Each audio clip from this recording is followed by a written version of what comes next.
दोस्तों, केंद्रीय माध्यमिक शिक्षा बोर्ड यानी कि सीबीएसई का मॉडल प्रश्न पत्र एक यानी कि सैंपल पेपर नंबर एक जो है हम हिंदी बी का सॉल्व करने वाले हैं एग्जाम 2023-24 के लिए। इसके बाद जैसे ही हम ये प्रश्न पत्र सॉल्व कर देंगे तो नेक्स्ट वीडियो जो आएगा उसमें प्रश्न पत्र नंबर 2 सॉल्व करेंगे और उसके बाद जो नेक्स्ट वीडियो आएगा उसमें प्रश्न पत्र नंबर 3 सॉल्व करेंगे। तो इस तरह से हम कंप्लीट सॉल्यूशंस देखते जाएंगे और हर सब्जेक्ट के प्रश्न पत्र हम सॉल्व करते जाएंगे। डिफरेंट प्रश्न पत्र सॉल्व करेंगे और उन्हीं में से प्रश्न आएगा 100%।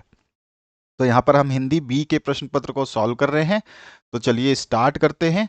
और इससे पहले हमने हिंदी ए जिन बच्चों के पास है, जो आप दोस्त आपके जो हिंदी ए पढ़ते हैं, उनका भी प्रश्न पत्र नंबर एक हमने सॉल्व कर दिया है। हिंदी बी का प्रश्न पत्र नंबर एक हम सॉल्व कर रहे हैं। इसके बाद में हम आपका अगला सब्जेक्ट एसएसटी का, साइंस का, मैथ्स का, इन सभी विषयों के, इंग्लिश के भी हम जो है प्रश्न पत्र सॉल्व करेंगे। मॉडल पेपर एक भी सॉल्व करेंगे, दो भी सॉल्व करेंगे, तीन भी सॉल्व करेंगे, चार भी सॉल्व करेंगे। इस तरह से हम सॉल्व करते हुए रहेंगे। और अगर आपने इन सबको पढ़ लिया तो आप समझ लीजिए कि आपका एग्जाम में 80 टू 90 अबव भी जाएंगे, क्योंकि यहाँ पे जो प्रश्न पत्र दे रहे हैं इन्हीं में से प्रश्न आते हैं, ये ध्यान रखिएगा। तो चलिए स्टार्ट करते हैं। आपके पहले प्रश्न में आपका वस्तु पूरक प्रश्न आएंगे, यानी कि आपके एमसीक्यूज आएंगे। वो कौन से आ रहे हैं? यहाँ पे देखिए एक पैसेज दिया गया है। चाहे दुनिया कितनी भी मॉडर्न क्यों ना हो जाए, लेकिन शिक्षक का स्थान कोई रोबोट नहीं ले सकता। इस तरह के पैसेज, इस पैसेज को जब तक आप पढ़ेंगे तो पढ़ेंगे नहीं, तब तक आप जो है इसके एमसीक्यू के आंसर्स भी नहीं दे पाएंगे। तो सबसे पहले मैं आंसर्स सॉल्व करवा रहा हूं, आप मॉडल पेपर को जरूर पढ़ लेना। पहला यहाँ क्वेश्चन पूछा गया, आज से कुछ दशक पहले रोबोट्स के बारे में क्या धारणा थी? तो आंसर क्या हो जाएगा? कुछ दशक पहले सोचते थे कि वे अच्छे अध्यापक साबित होंगे। तो यहाँ पर का ऑप्शन जो है करेक्ट हो जाएगा। इस जब पैसेज को पढ़ोगे तो आपका का ऑप्शन करेक्ट हो जाएगा। दूसरे क्वेश्चन की बात करते हैं। शिक्षण किस प्रकार का कार्य है? तो शिक्षण जो है शारीरिक भी है, मानसिक भी है और मनोवैज्ञानिक भी कार्य है, यानी कि उपयुक्त सभी जो है हमारा डी ऑप्शन करेक्ट हो जाएगा इसका। अगले क्वेश्चन की बात करते हैं। तो जो तीसरा प्रश्न है उसकी बात करते हैं। पुरातन काल से ही हमारे देश में कौन सी परंपरा रही है? तो पुरातन यानी कि पुराने समय से हमारे देश में कौन सी परंपरा रही है? तो हमारे देश में पुरातन काल से गुरु और शिष्य की परंपरा रही है। ख ऑप्शन जो है करेक्ट हो जाएगा। चौथा जो प्रश्न है इसमें पूछा गया, रोबोट में क्या संभव नहीं है? तो रोबोट में क्या संभव नहीं है? तो रोबोट में आप देख सकते हैं इस क्वेश्चन को तो बिना पढ़े भी आप देख सकते हो कि भावनाओं का आरोह और अवरोह, यानी कि भावनाएं उनमें नहीं होती हैं। का ऑप्शन जो है करेक्ट हो जाएगा। इसके बाद जो नेक्स्ट क्वेश्चन है इसमें पूछा गया आपसे, निम्नलिखित कथन ए यानी असर्शन दिया गया है, रीजन दिया गया है, कारण दिया गया है और कथन दिया गया है को ध्यान से पढ़ना है। उसके बाद में दिए गए विकल्पों में से कोई एक विकल्प जो है आपको सही से चूज करना है। कथन क्या है? शिक्षण का कार्य सिर्फ शारीरिक ही नहीं बल्कि मानसिक होने के साथ साथ मनोवैज्ञानिक भी है। इसका मतलब क्या हुआ कि ये बोल रहा है कथन ए जो है ये सही है।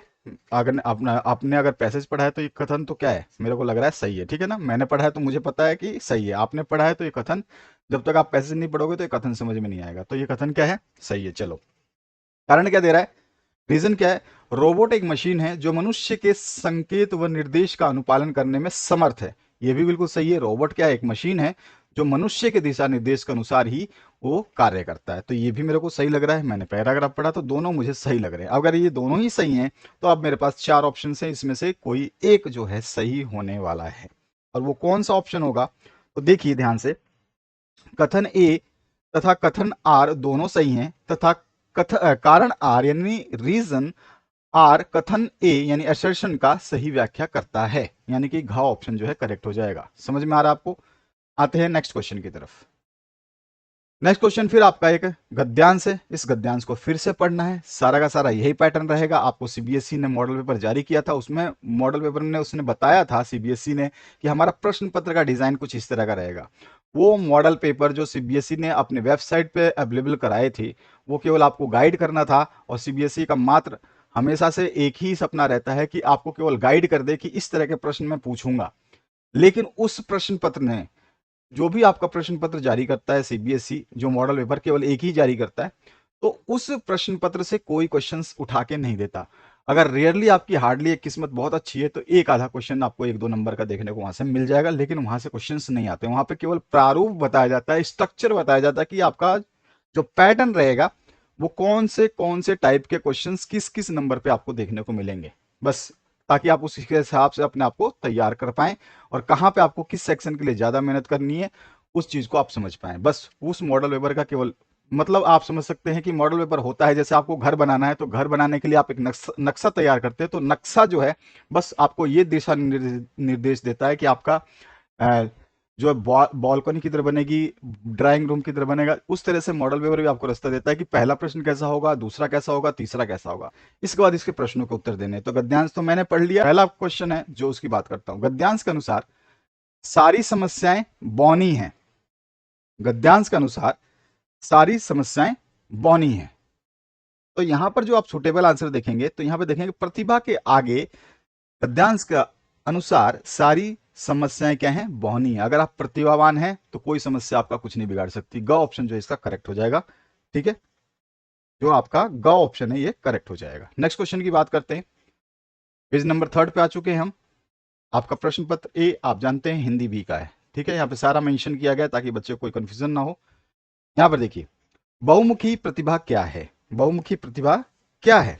तो अपने भीतर के अनेक प्रतिभाएं खड़ी करना बहुमुखी प्रतिभा कहलाती है। तो यहाँ पे घ ऑप्शन जो है आपका करेक्ट हो जाएगा।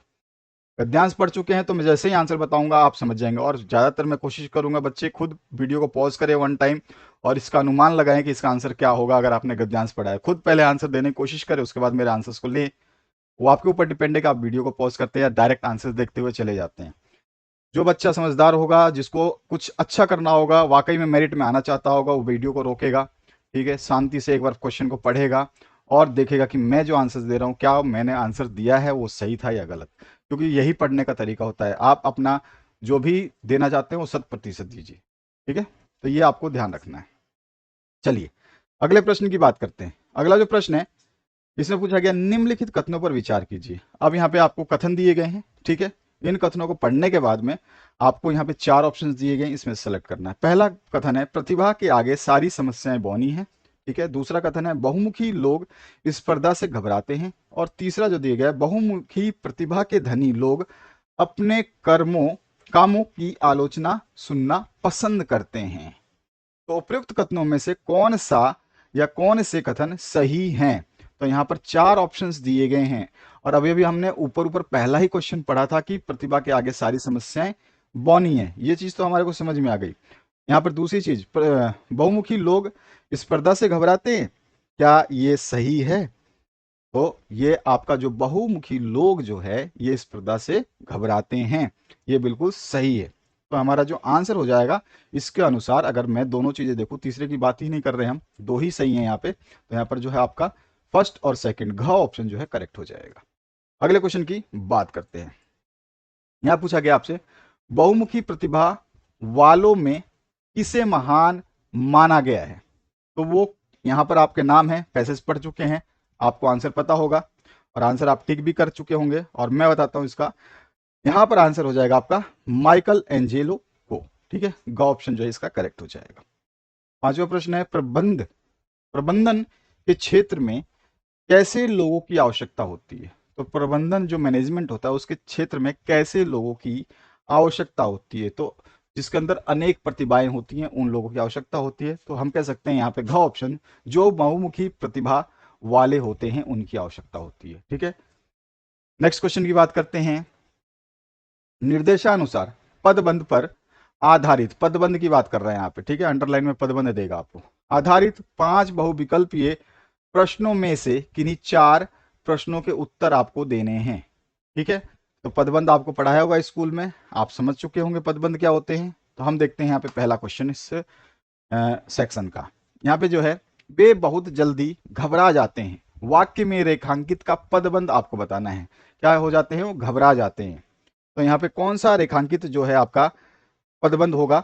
ये रेखांकित जो है पदबंध कह रहा है कि ये क्रिया पदबंध है। ठीक है, क्या हो जाते हैं? घबरा जाते हैं। तो यहाँ पे ख ऑप्शन जो है इसका करेक्ट हो जाएगा।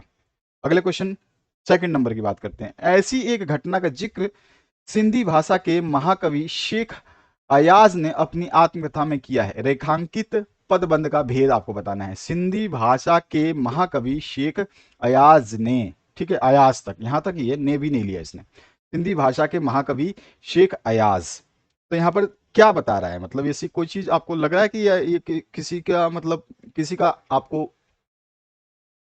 कुछ बता रहा है, मतलब कोई आदमी है जिसके बारे में बता रहा है। तो यहाँ पर देख रहे हैं कि संज्ञा मतलब विशेषता बताई जा रही है, एक संज्ञा मतलब एक आदमी का परिचय दिया जा रहा है। तो हमारे पे क्या है, संज्ञा पदबंध हो जाएगा। सेकंड ऑप्शन, फर्स्ट ऑप्शन जो क है वो करेक्ट हो जाएगा। थर्ड क्वेश्चन की बात करें, थर्ड क्वेश्चन है क्रिया पदबंध का उदाहरण छांटिए। अब इसमें से क्रिया पदबंध कौन सा है आपको पढ़ना है, अंडरलाइन को ध्यान से देखना है और सीधे सीधे आप क्रिया पदबंध जो है बता सकते हैं। तो यहाँ पर जब आप देखेंगे कोई अजनबी युवक उसे निशब्द ताके जा रहा था, ताके जा रहा था क्या कर रहा था, देख रहा था, यानी कि क्या कर रहा है, ये क्या कर रहा है, क्रिया कर रहा है। तो यहाँ पर जो है गा ऑप्शन करेक्ट हो जाएगा। अगले क्वेश्चन की बात करते हैं। यहाँ पे देखिए चौथा क्वेश्चन जो इसमें पूछा क्या गया है, इसमें पूछा गया है विराजमग विचार मग्न तंत्रा समुद्री बालू पर बैठकर सूरज की अंतिम रंग बिरंगी किरणों को समुद्र पर निहारने लगा। इस वाक्य में विशेषण पदबंध जो है आपको बताना है। क्या बताना है, विशेषण पदबंध, ये ध्यान रखना है। तो इसमें क्या विशेषता है, तो अंतिम रंग बिरंगी जो है इसमें आपका विशेषण है, ठीक है ना। ये है विशेषण, वो तो आपको अंडरलाइन करके देगा नहीं, आपको विशेषण बताना है। तो विशेषण क्या होगा इसका, अंतिम रंग बिरंगी, ये है विशेषता, ठीक है। तो का ऑप्शन जो है आपका करेक्ट हो जाएगा। नेक्स्ट जो क्वेश्चन है पांचवा, भाई साहब स्वभाव से बड़े अध्ययनशील थे, रेखांकित पदबंध का भेद बताना है। अध्ययनशील थे, बड़े अध्ययनशील थे, यानी कि वो क्या बता रहा है, उसकी विशेषता बता रहा है। यानी कि यहाँ पे हमारा ग ऑप्शन करेक्ट हो जाएगा, विशेषण पदबंध, ग ऑप्शन करेक्ट हो जाएगा। अगले क्वेश्चन की बात करते हैं। अगला है निर्देशानुसार रचना के, अब रचना के आधार पर वाक्य भेद बताना है।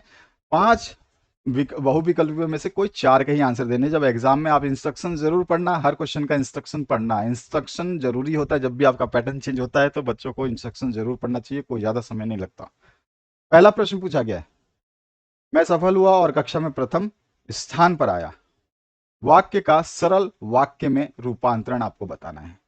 मैं सफल हुआ और कक्षा में प्रथम स्थान पर आया, तो इसको हम सरल रूप में कैसे लिख सकते हैं, ये पूछा गया सीधा सीधा।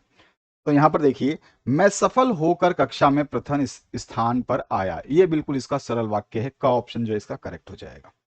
अब अगला जो है दूसरा पार्ट, इसमें पूछा गया अनीता ने कहा कि वह कक्षा में प्रथम रही। वाक्य का भेद आपको बताना है। उसने बताया कि वो परीक्षा में प्रथम रही, और किस तरह का वाक्य है जब आप इसको देख रहे हैं। तो यहाँ पे देखो, अनीता ने कहा कि वह कक्षा में प्रथम रही, इसका मतलब है कि ये मिक्स कर रही है, ठीक है। अनीता ने कहा कि वो कक्षा में प्रथम रही, सारे को सारा मिक्स कर दिया है, तो ये हमारा मिश्र वाक्य हो गया, ग ऑप्शन करेक्ट हो जाएगा। थर्ड क्वेश्चन की बात करते हैं। अंकित गांव जाकर बीमार हो गया, वाक्य का मिश्र वाक्य में रूपांतरण करना है। अंकित गांव जाकर बीमार हो गया, इसका मिश्र वाक्य क्या होगा, तो इसका मिश्र वाक्य हो गया जब अंकित गांव गया तब बीमार हो गया। मिश्र वाक्य यहां पे हमने कर दिया, जब अंकित गांव गया तब बीमार हुआ, सारा का सारा मिक्स किया हमने इसमें, तो ये हो गया घ ऑप्शन करेक्ट। इसके बाद आते हैं नेक्स्ट क्वेश्चन पे।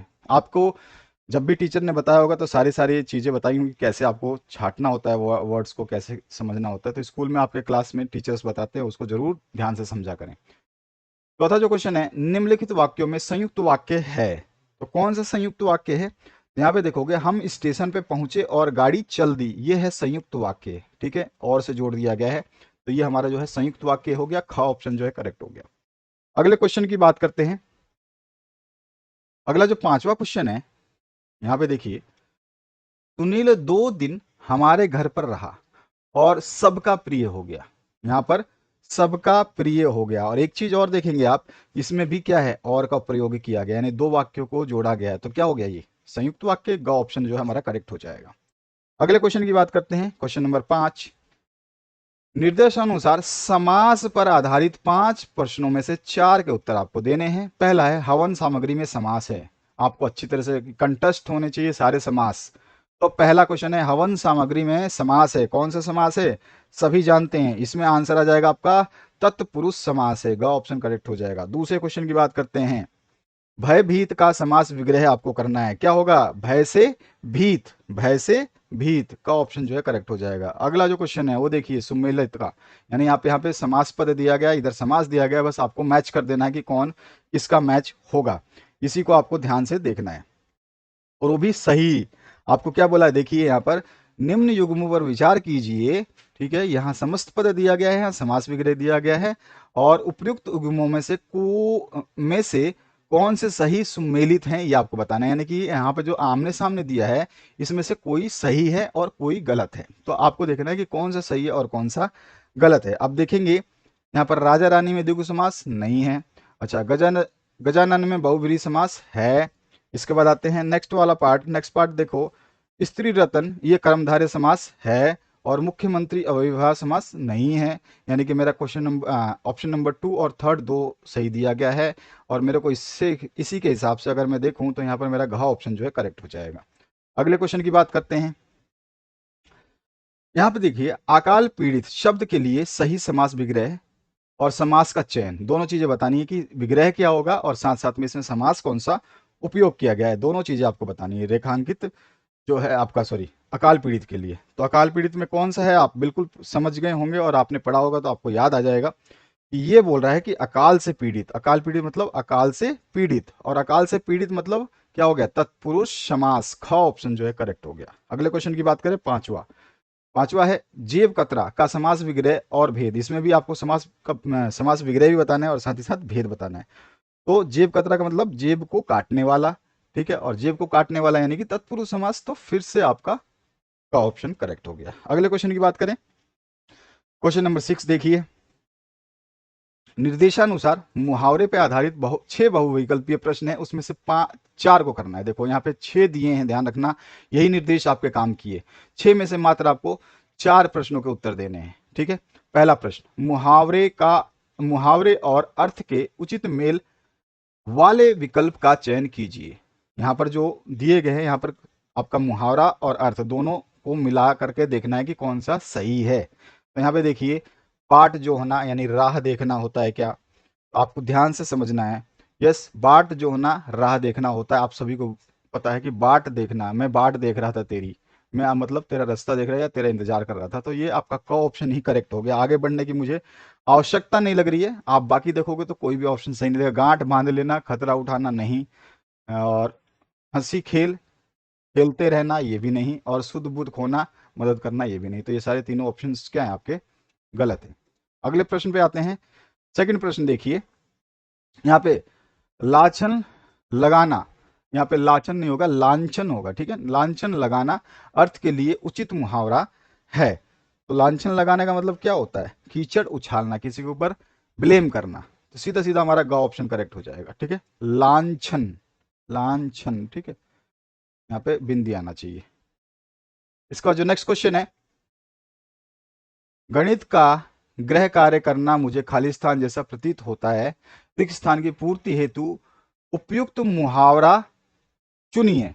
यहाँ पे बीच में कैसा पॉइंट आएगा इन चारों में से जो मुझे इस वाक्य को सूट कर जाएगा, एक मुहावरा बन जाएगा। तो गणित का गृह कार्य करना मुझे क्या कैसा लगता है, फूलों की सेज, लोहे के चने चबाना, या फिर आपका गड़े मुर्दे उखाड़ना, या अंधे की लकड़ी। तो आप यहाँ पे देख सकते हैं कि मुझे जो है ये लगेगा कैसा, लोहे के ये कैसा लगेगा मुझे, तो यहाँ पर हमारा आंसर हो जाएगा लोहे के चने चबाना। ख ऑप्शन जो है करेक्ट हो जाएगा। बहुत कठिन लगता है इसका मतलब। चौथा जो क्वेश्चन है इसमें पूछा गया आपसे, मालिक ने नौकर को चोरी करते खालिस्तान लिया, रिक्त स्थान की पूर्ति उचित विकल्प जो है आपको चूज करके पकड़ना है। तो यहाँ पे देखिए सीधा सीधा है, मालिक ने नौकर को चोरी करते रंगे हाथों पकड़ लिया, का ऑप्शन आपका करेक्ट हो जाएगा। अगले प्रश्न की बात करें, इसका पांचवा प्रश्न देखिए, रेखांकित अंश के लिए कौन सा मुहावरा प्रयुक्त करना उचित होगा। यहाँ पे रेखांकित अंश है, संतों की बातों को हमेशा याद रखना चाहिए, तो इसके लिए कौन सा जो है मुहावरा उपयुक्त होगा आपको बताना है। तो वो होगा हमारा राइट आंसर क्या हो जाएगा, यानी कि हमेशा याद रखना चाहिए, यानी कि गांठ बांध ले भाई, तो यहाँ पे गांठ बांध लेना, ग ऑप्शन जो है करेक्ट हो जाएगा। इसके बाद छठा प्रश्न जो है आपका, अंधे के हाथ बटेर लगना का अर्थ क्या है। आपको अच्छी तरह से पता है, खूब आपने पढ़ा भी है इसको, यानी कि यहाँ पर बोले भाग्यवश अच्छी वस्तु जो है प्राप्त हो जाना, कुछ अच्छा मिल जाना, तो यहाँ पर हमारा ग ऑप्शन जो है करेक्ट हो जाएगा। तो इस तरह से 6 प्रश्नों के मैंने उत्तर दिए। इसमें से केवल आपको जब एग्जाम में करोगे तो केवल मात्र और मात्र 4 प्रश्न करने होंगे। कोई भी आप कर सकते हो, ठीक है, ध्यान रखना है आपको। मैं सारे प्रश्न के आंसर इसलिए बता रहा हूं कि एग्जाम में कोई भी प्रश्न आएगा ही आएगा, तो आपको सारे प्रश्न को पढ़ना होगा। 7वां प्रश्न पे आ चुके हैं। निम्नलिखित पद्यांश को पढ़ करके पूछे गए प्रश्नों के उत्तर के सही विकल्प का चयन करना है। यहाँ पर जो है पद्यांश यानी कि कविता दी गई है, ठीक है। तो इस पद को पढ़ना है, और जो है ये आप पहले पद को पढ़िए, पद को पढ़ने के बाद हम प्रश्नों के उत्तरों को देखते हैं, ठीक है। पहला प्रश्न यहाँ पूछा गया, मीरा कृष्ण से क्या प्रार्थना कर रही है। मीरा कृष्ण से क्या प्रार्थना कर रही है। तो अगर आपने पद्यांश पढ़ लिया है तो वो क्या कह रही है, वो कह रही है सेविका के रूप में स्वीकार करने की बात। तो ख ऑप्शन जो है करेक्ट हो जाएगा इसका। अगला जो क्वेश्चन है दूसरा, कृष्ण की सेविका बनकर मीरा क्या करना चाहती है। तो आप आसानी से बता सकते हैं वो क्या करना चाहती है। अगर आपने पढ़ लिया है तभी बता सकते हो। कृष्ण की सेविका बनकर मीरा क्या करना चाहती है। तो पैसेज पढ़ने के बाद आपको याद आ जाएगा कि ये बाग सजाना, दर्शन करना और गीत गाना चाहती है। का ऑप्शन जो है करेक्ट हो जाएगा। इसके बाद थर्ड क्वेश्चन देखिए। थर्ड में आपसे क्या पूछा गया है, पूछा गया है मीरा वृंदावन की गलियों में क्या कर रही है, क्या चाहती है। यहाँ पे ऑप्शंस दिए गए। मीरा वृंदावन की गलियों में कृष्ण का गुणगान करना चाहती हैं। तो यहाँ पर जो है खा ऑप्शन करेक्ट हो जाएगा। अगला जो क्वेश्चन है चौथा, कृष्ण की भाव भक्ति में डूबना किसके समान है। तो ये किसके समान बताया गया है, कृष्ण के भाव भक्ति में डूबना किसके समान है। तो सुख और वैभव के समान बताया गया है। कैसे बताया गया, सुख और वैभव के समान। का ऑप्शन करेक्ट हो जाएगा। पांचवा प्रश्न, निम्नलिखित वाक्यों को ध्यानपूर्वक पढ़िए। अब पढ़ना है आपको। मीरा श्याम को नौकर बनाना चाहती है, और मीरा श्री कृष्ण की सेविका बनकर रहना चाहती है। मीरा प्रतिदिन प्रातः उठकर श्री कृष्ण के दर्शन करना चाहती है। और यहाँ पे चौथा पार्ट दिया गया, श्री कृष्ण के गले में वैजंती माला सुशोभित है। और पांचवा यहाँ पे दिया गया, श्री कृष्ण वृंदावन में खेती का कार्य करते हैं। अब इसमें से ध्यान से आपने जब पढ़ लिया इसको, तो आपको जो यहाँ ऑप्शन दिए गए हैं इसको आपको देखना है कि कौन सा ऑप्शन जो है सुटेबल रहने वाला है, ठीक है। यहाँ पर आपने पढ़ लिया तो इसका राइट आंसर क्या होगा कि कौन सा सही सही है। इसमें देखिए, मीरा श्याम को नौकर बनाना चाहती है तो गलत हो गया, ठीक है। मीरा श्री कृष्ण की सेविका बनकर रहना चाहती है, ये कथन क्या है, बिल्कुल सही है। चलिए, मीरा प्रतिदिन प्रातः उठकर श्री कृष्ण के दर्शन करना चाहती है, ये भी बिल्कुल सही है। श्री कृष्ण के गले में वैजंती माला सुशोभित है, क्या ये सही है। तो ये भी हमारा जो है बिल्कुल सही है।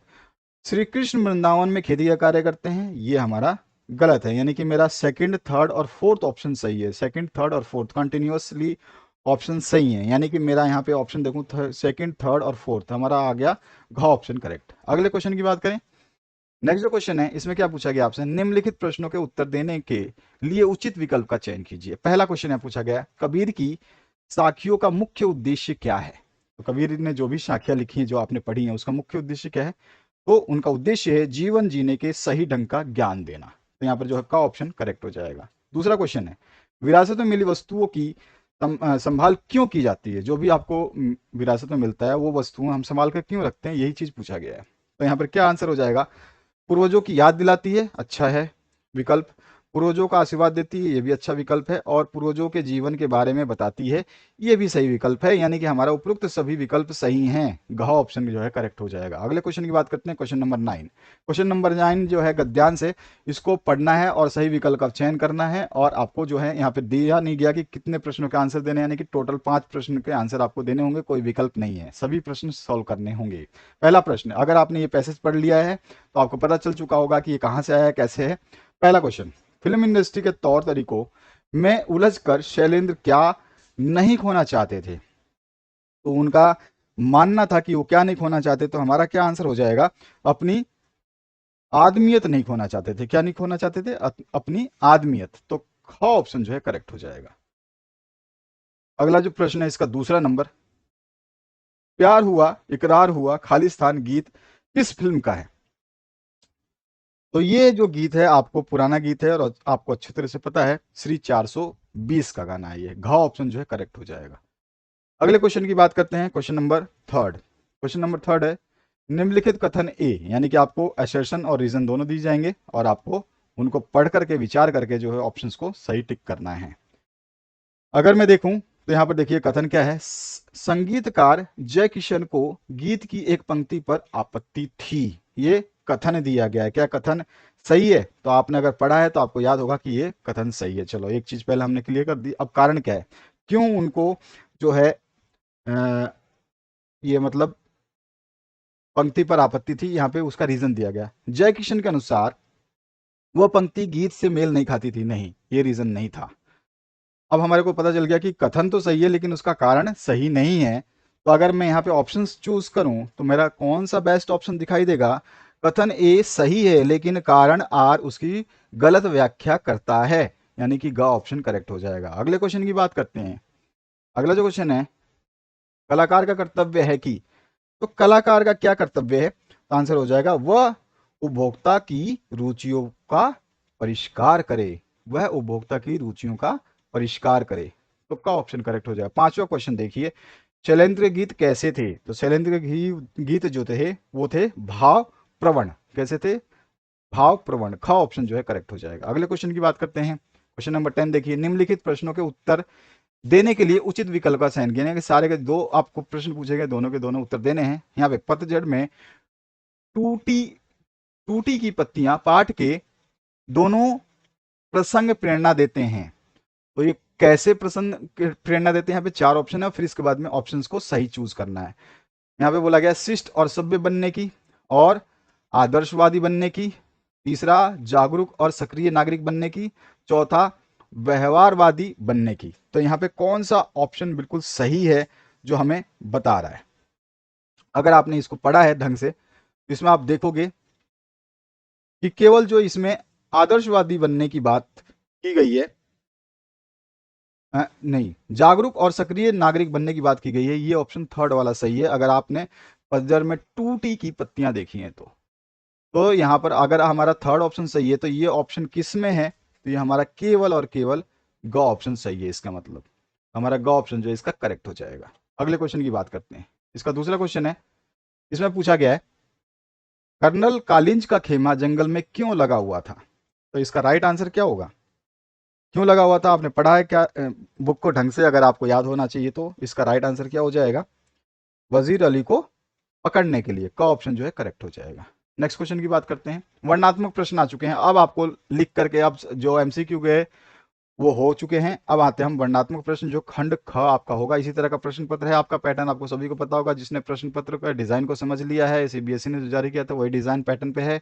पहला प्रश्न पूछा, बड़े भाई साहब को स्वभाव से अध्ययनशील बताने के पीछे जो है लेखक का क्या तात्पर्य है?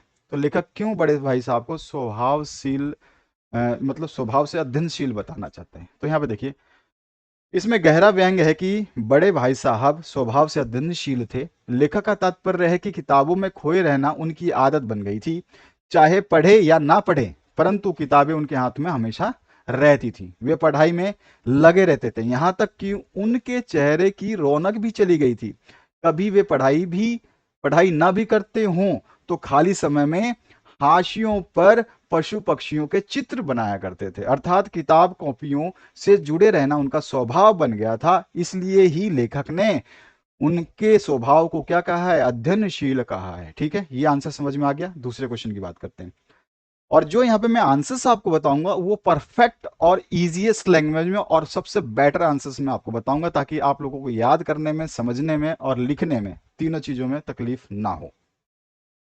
यहां देखिए, शायद पुलिस अपना रंग ना दिखलावे, पर वह कब रुकने वाली थी? तो ये एक पंक्ति आपने पढ़ी होगी, बुक पढ़ा होगा। तो शायद पुलिस अपना रंग ना दिखाए, मतलब पुलिस चार्ज ना करे, मारे ना, ऐसे मतलब ऐसे पुलिस जो क्रूरता करती है कभी कभी तो वो ना करे। इस पंक्ति का आज से स्पष्ट करना है। तो देखिए, 26 जनवरी 1931 के दिन भारतीयों द्वारा मोनूमेंट के नीचे झंडा फहराने की तैयारी हो रही थी। सुबह से ही लोग तैयारियों में जुटे हुए थे। यह बात अवश्य है कि दोपहर के समय पुलिसकर्मी कुछ ढीले पड़ गए थे, क्योंकि सुबह से वो खड़े थे और वो थोड़े से ऐसे लग रहे थे सुस्त हो गए हैं। पुलिसकर्मियों को जब देखा कि सुस्त हो गए, तो उसके व्यवहार को देखकर लोगों को लगा कि शायद क्रांतिकारियों को प्रदर्शन में बाधा नहीं आएगी। इन्होंने सोचा कि पुलिस तो ढीली पड़ गई है, थकहारी इसी महसूस हो रही है, यानी कि क्रांतिकारी अपनी क्रांति जब जारी करेंगे तो पुलिस ज्यादा कुछ दखल अंदाजा नहीं करेगी। परंतु अंग्रेजी पुलिस के मन में दया भाव नाम मात्र भी नहीं था।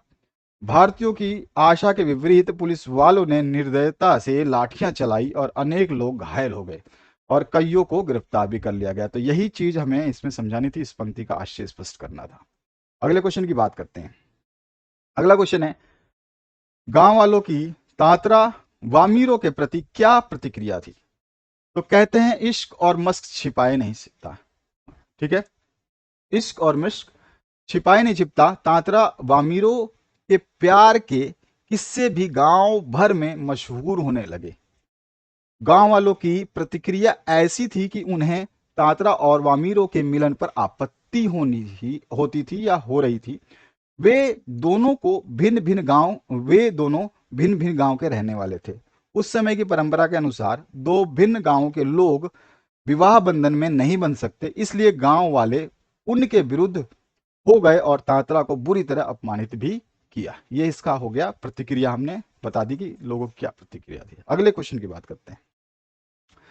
अगला जो प्रश्न है, निम्नलिखित प्रश्नों में से किन्हीं दो प्रश्नों को देने हैं आपको उत्तर। ठीक है, तो यहाँ पे जो भी है आपको 3 प्रश्न पूछे गए हैं, 2 प्रश्नों को उत्तर देने हैं।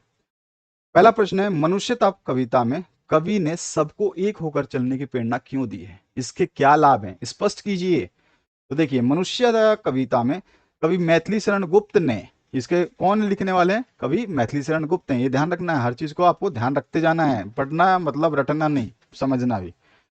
मनुष्यता कविता में कवि मैथिली शरण गुप्त ने सबको होकर चलने की प्रेरणा दी है, क्योंकि इससे आपसी मेल भाव बढ़ता है। आपसी मेल भाव यानी मिलजुल, मिलते हैं जुलते हैं तो मेल भाव बढ़ता है, तथा हमारे सभी काम सफल हो जाते हैं। जब मेल भाव बढ़ेगा तो सब एक दूसरे की मदद करेंगे तो सफल हो जाएंगे।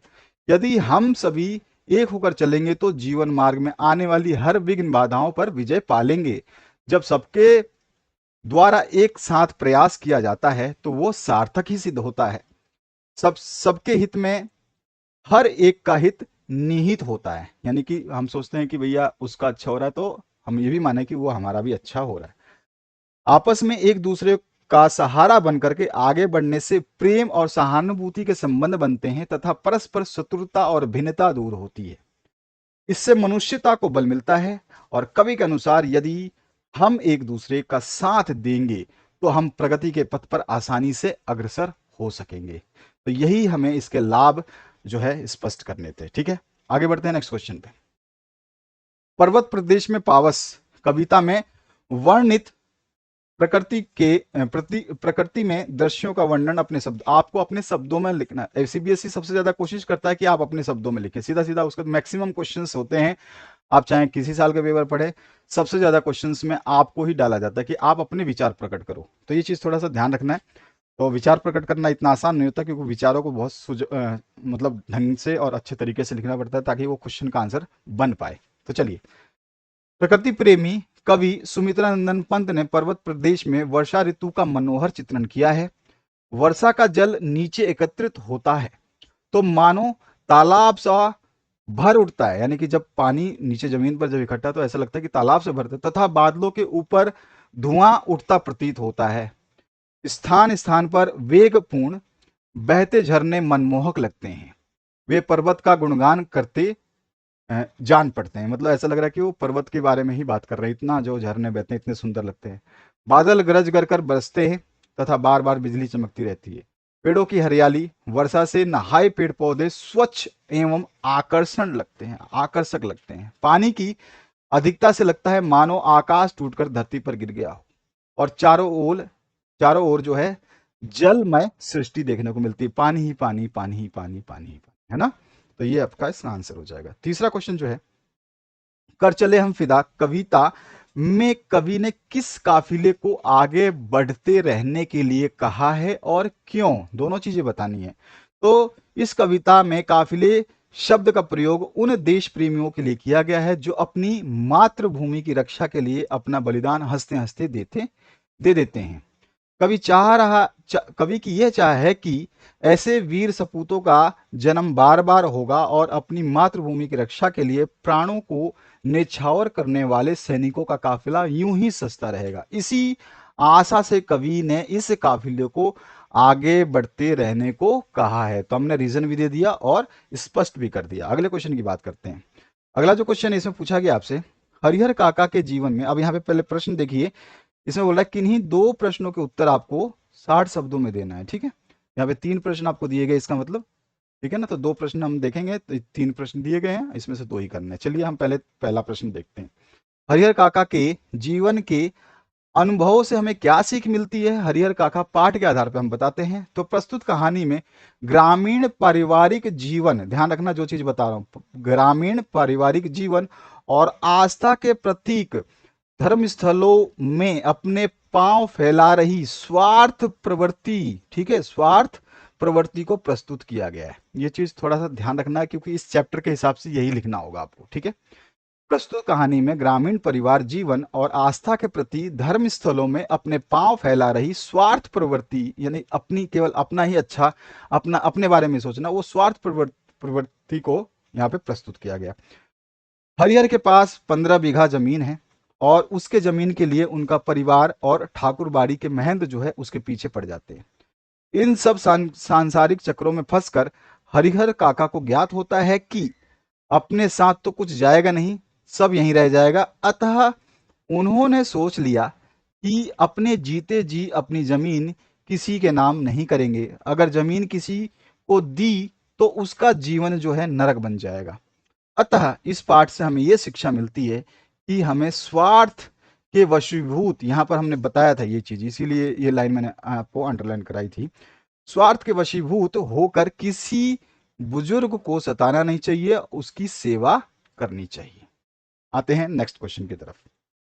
नेक्स्ट क्वेश्चन जो है पूछा गया, गरीब घरों के लड़कों का स्कूल जाना क्यों कठिन था? सपनों के से दिन पाठ के आधार पर आपको बताने हैं। गरीब घरों के लड़कों का स्कूल जाना क्यों कठिन था?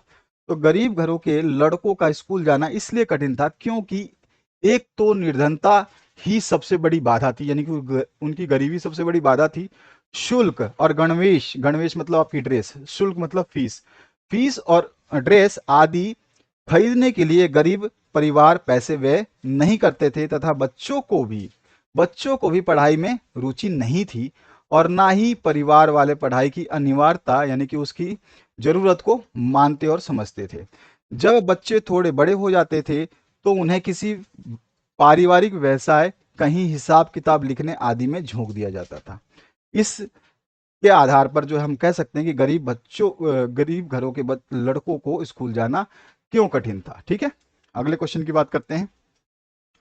यहां पूछा गया, टोपी पढ़ने में बहुत तेज था फिर भी वह 2 बार फेल हो गया। उसकी पढ़ाई में क्या बाधाएं आई थी?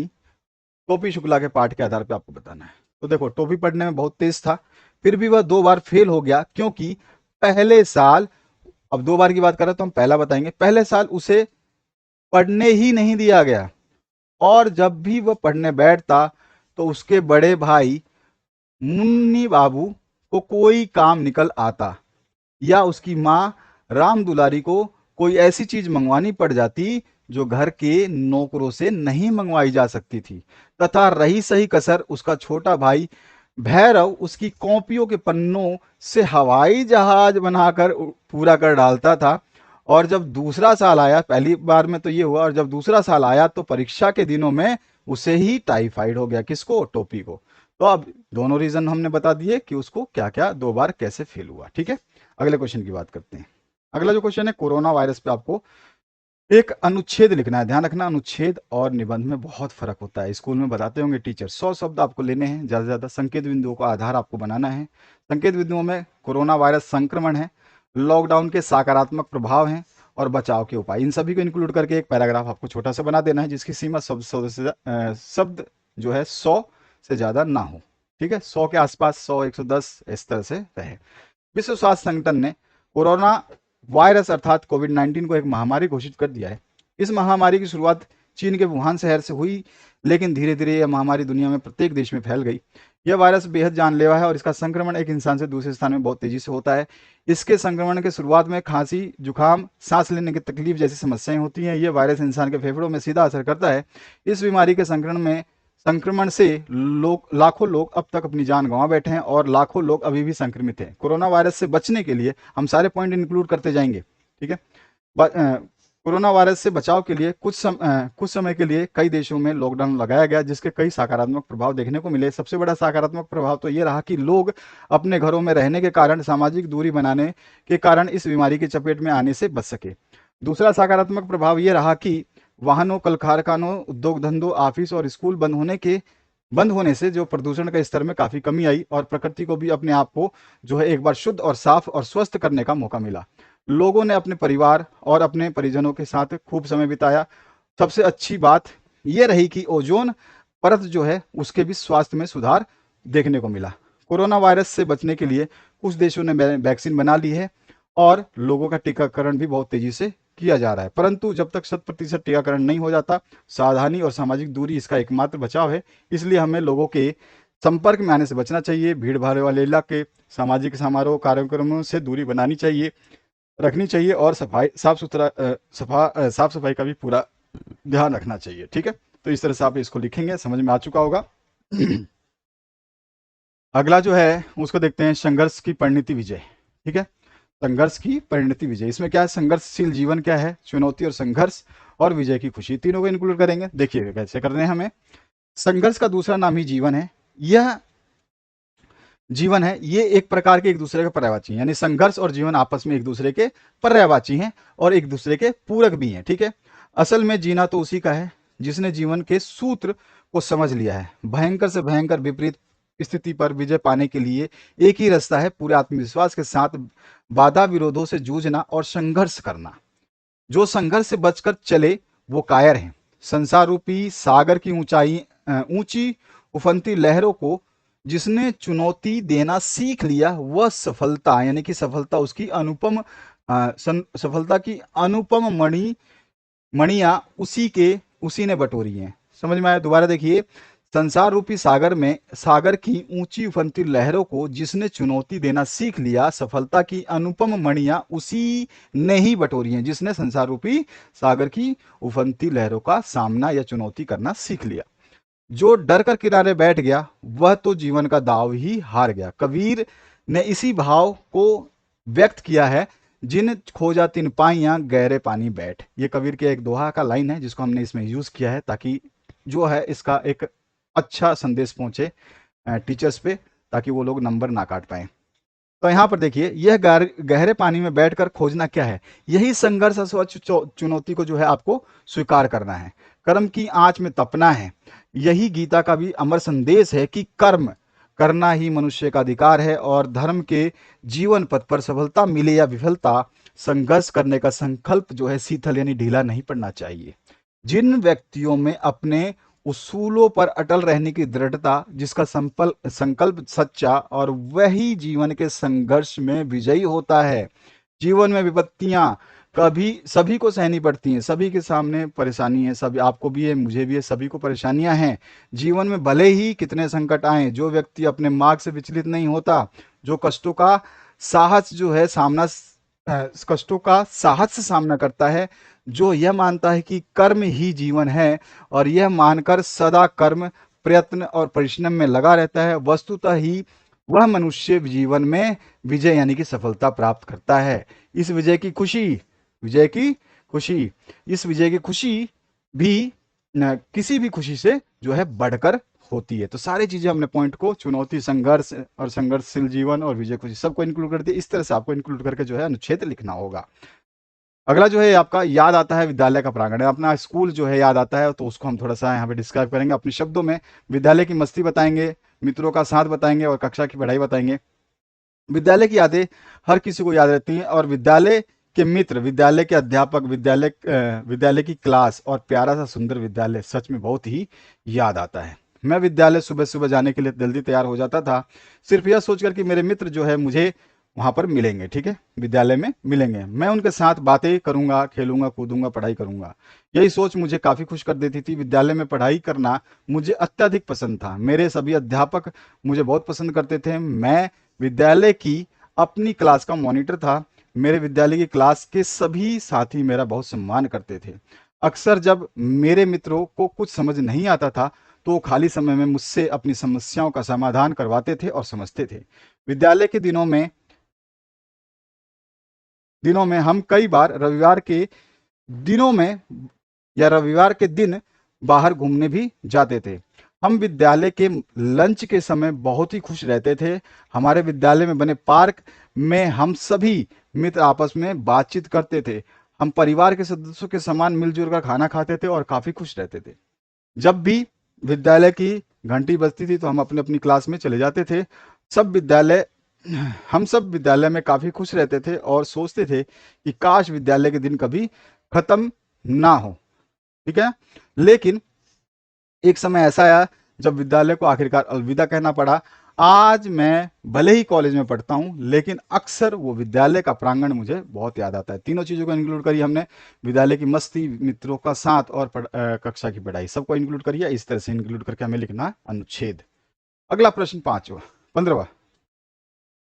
इसमें पहला प्रश्न पूछा गया, बिजली की अनियमित आपूर्ति की शिकायत करते हुए जो है आपको जयपुर विद्युत बोर्ड अधिकारी को लगभग 100 शब्दों में एक पत्र लिख डालना है। तो सबसे पहले अगर आपको कोई एड्रेस ना दिया हो, समझ लेना, प्रश्न को समझा करो।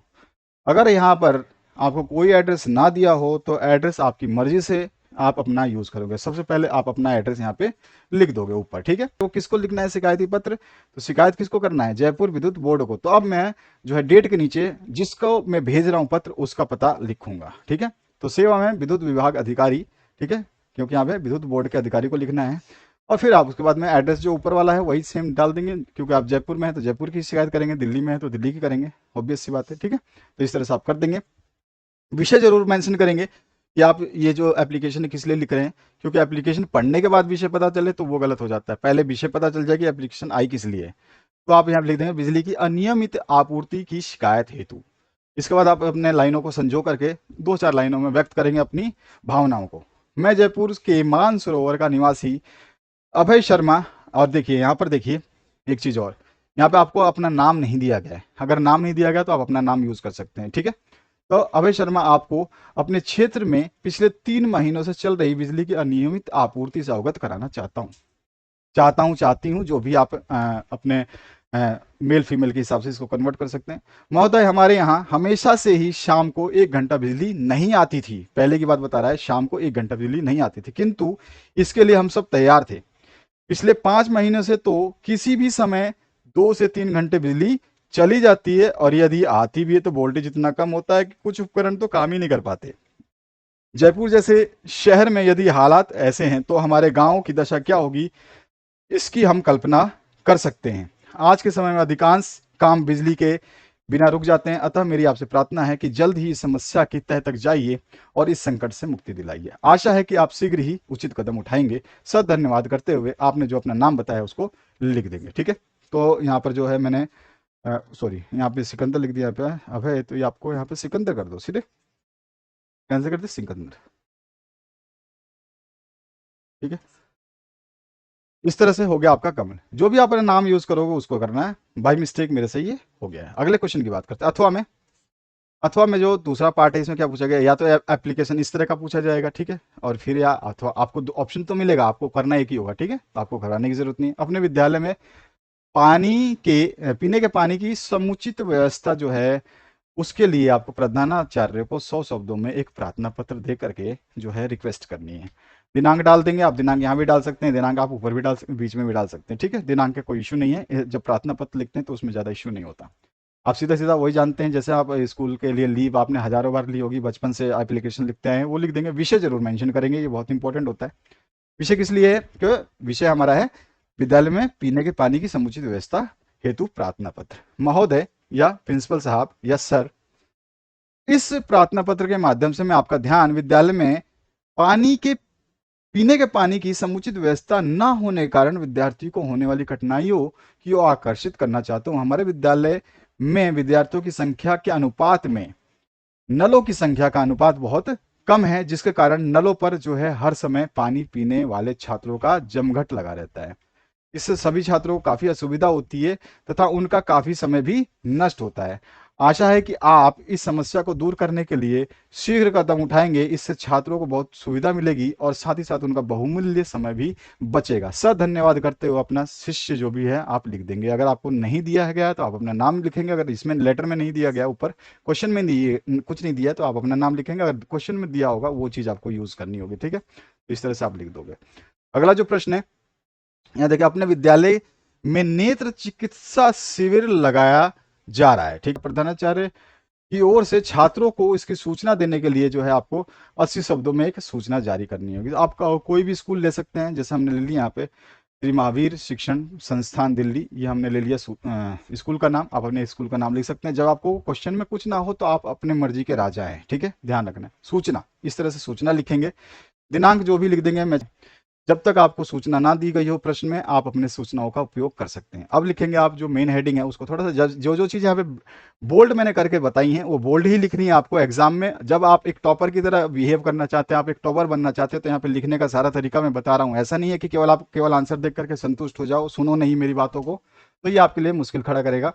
जिस तरह से ये बॉक्स बनाए जा रहे हैं, जिस तरह से यहाँ पे बोल्ड लेटर्स यूज किए गए हैं, इस तरह से आपको बोल्ड करना है ताकि एग्जामिनर देखे कि हाँ आपने कर दिया है। पढ़ने की जरूरत नहीं पड़े उसको, दो लाइन से पहले ही वो कह दे हाँ भैया सही है, ले तेरे 5 नंबर कंप्लीट, या 4 नंबर, जो भी यहाँ पे 4 नंबर का 4 नंबर कंप्लीट। इस तरह से एग्जामिनर के पास इतना टाइम नहीं है कि वो एक एक बच्चे की एक एक लाइन को पढ़े। इतना टाइम अगर होगा तो आपका रिजल्ट आने में 1 साल लग जाएगा।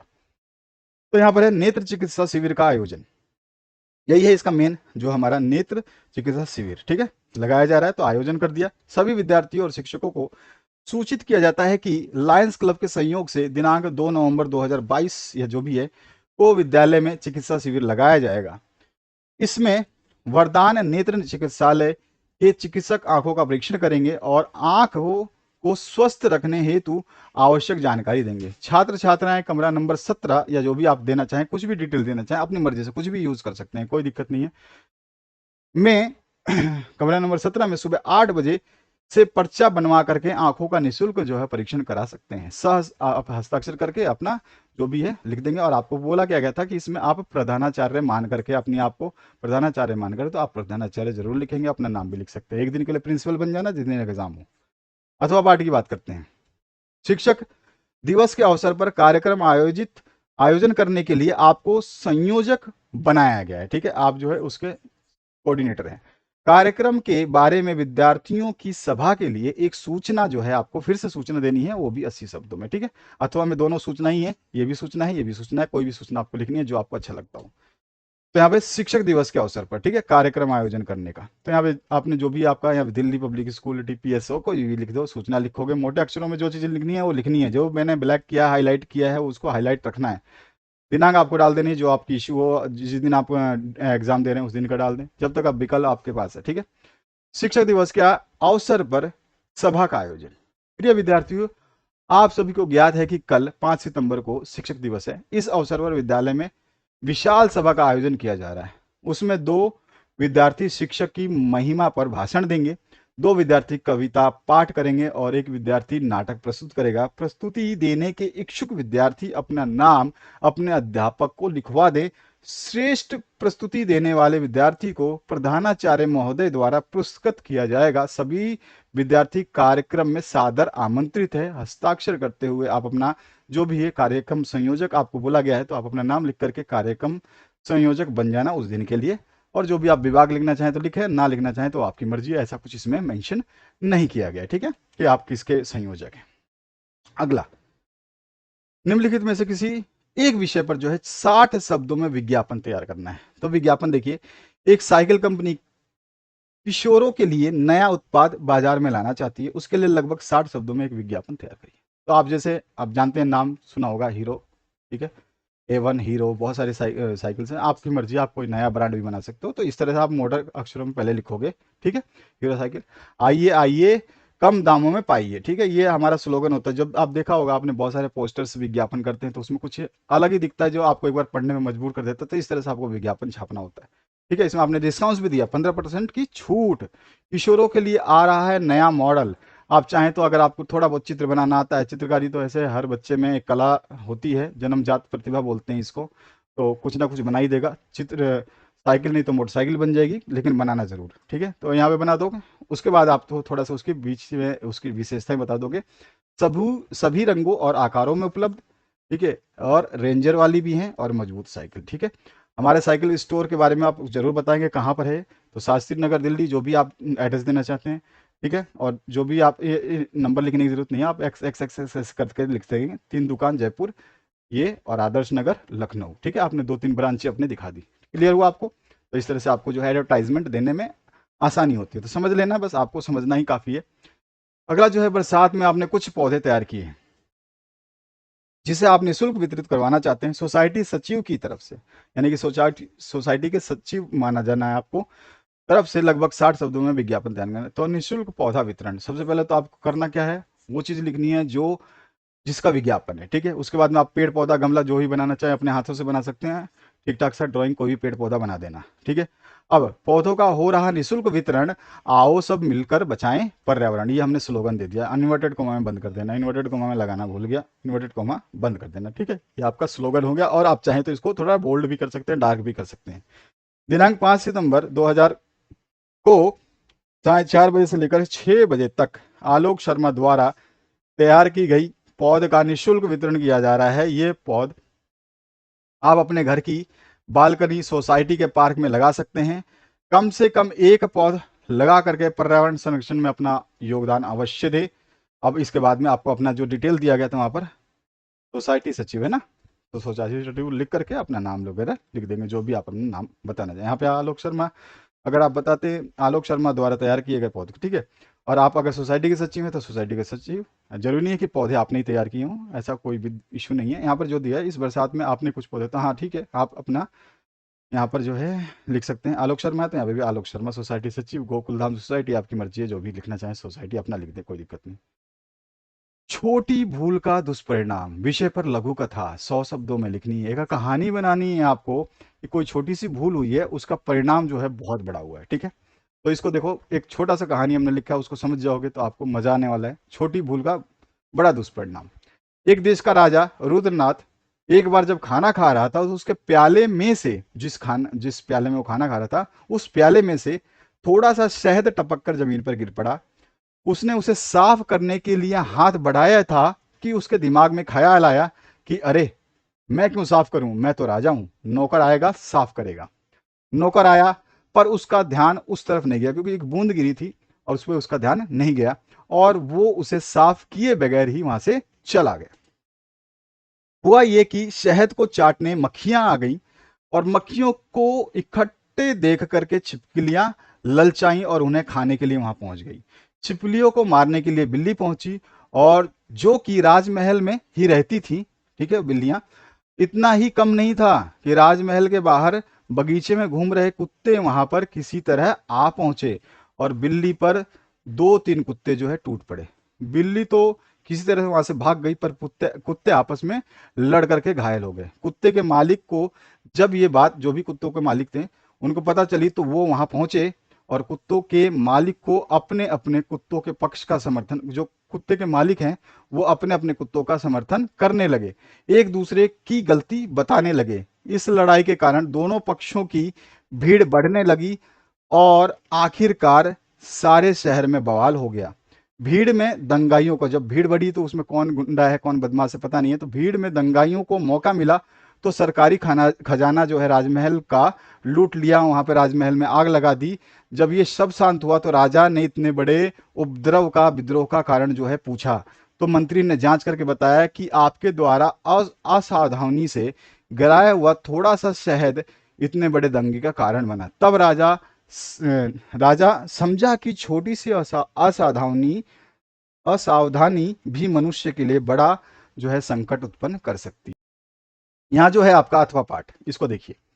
आपके विद्यालय का नया सत्र आरंभ हो रहा है, लेकिन बाजार में अभी तक आपकी हिंदी की पाठ्य पुस्तक उपलब्ध नहीं है।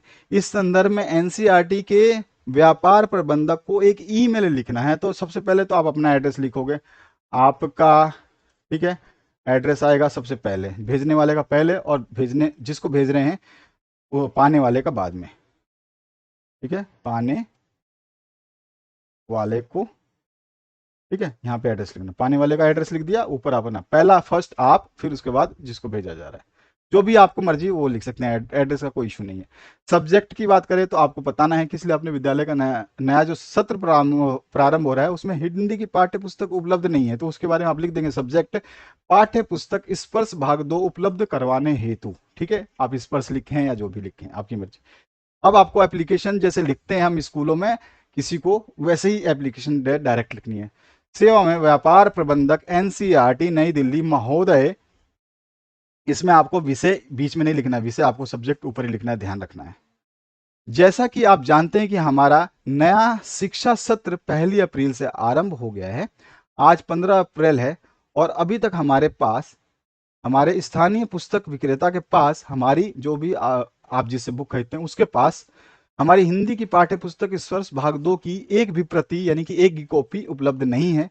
उसका कहना है कि एनसीईआरटी को आदेश ये महीना भर हो चुका है, इसने कि इस दुकानदार ने जो है पुस्तक विक्रेता ने एनसीईआरटी को ऑर्डर दिया है, एनसीईआरटी को आदेश प्रसारित किए या ऑर्डर दिए महीना, आप सिंपल वर्ड भी लिख सकते हो, ऑर्डर दिए भी लिख सकते हो। ठीक है, तो ऑर्डर दिए महीना भर हो चुका है, लेकिन वहां से अभी तक पुस्तक की सप्लाई नहीं पहुंची है।